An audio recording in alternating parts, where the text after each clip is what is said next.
So, good morning ulit sa lahat, no? So, ang daming nagtatanong sa atin doon daming nagme-message pa rin, no? About doon sa kanya, yung sa paano tayo kikita ng extra income dito sa Japan.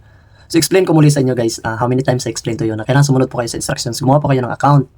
And then, kailangan po kasi dito, guys, magkaroon tayo ng teamwork. Dapat ipasa nyo sa akin, ipasa ko sa inyo. Pasapasahan tayo. So, kailangan nga, more invite, more chances of winning. Kasi hindi naman kasi siya madali, guys, na kukunin mo yung isang lapad. Kasi isang lapad yan, kailangan mo talagang paghirapan yan. Kailangan pakapala ng muka.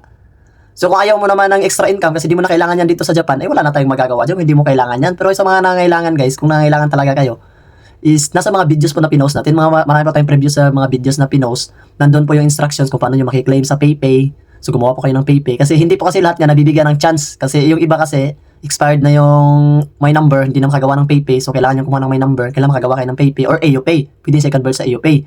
And then, ano pa ba? Sabay nakalimutan ko, may nakalimutan ako sabihin eh. And then yung sa iba naman, yung mga cellphone nila hindi applicable dito sa Japan region. So kailangan nyo pang ipa-change yung region nyo sa Play Store or App Store ng Japan para maka-download kayo. Kasi swerte nga yung iba eh. Kasi naka-Japan region na is mabilis lang sila makagawa ng account. Yung iba naman hindi nakagawa. Dami nagme-message pa rin sa akin. Kawawa nga yung iba, hindi makagawa ng account pero gustong-gusto talaga nila yung extra income. So ulit at ulit yung sabihin sa'yo, pakapalan po ng mukha dito.